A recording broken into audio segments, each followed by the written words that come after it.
जी नाज़रीन, खबर शामिल करते हैं कराची बल्दिया टाउन से, जहां पर जो है पाकिस्तान पीपल्स पार्टी के सीनियर वज़ीर शर्जिल इनाम मेमन ने जो है यूसुफ गोट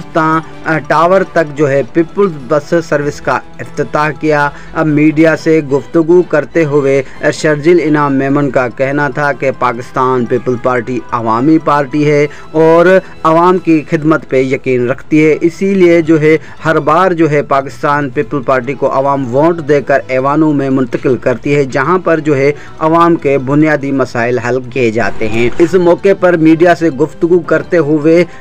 टाउन चेयरमैन अब्दुल करीम आस्कानी का कहना था कि जो है हम मज़ीद अब जो है कराची में जो है बसें चलाएंगे और अब जो है हमारी कोशिश होगी कि बल्दिया टाउन के जो अंदरूनी इलाके हैं, इत्तेहाद टाउन हो गया, औरंगी टाउन हो गया, इन एरियाज़ में भी जो है हम पीपल्स बस शुरू करने जा रहे हैं। इस हवाले से जो है आवाम का कहना था कि जो है पाकिस्तान पीपल्स पार्टी अवामी पार्टी है और आवाम की खिदमत करना जानती है, और बल्दिया टाउन की आवाम का कहना था कि ये जो पाकिस्तान पीपल्स पार्टी ने जो है पीपल्स बस सर शुरू की है, इसके हवाले से जो है हमें बड़ी खुशी हुई है और हमें जो है बड़ा फ़ायदा होगा और हम जो है अच्छे तरीके से सफ़र कर सकेंगे। मज़ीद अपडेट्स के लिए देखते रहें उजाला न्यूज़।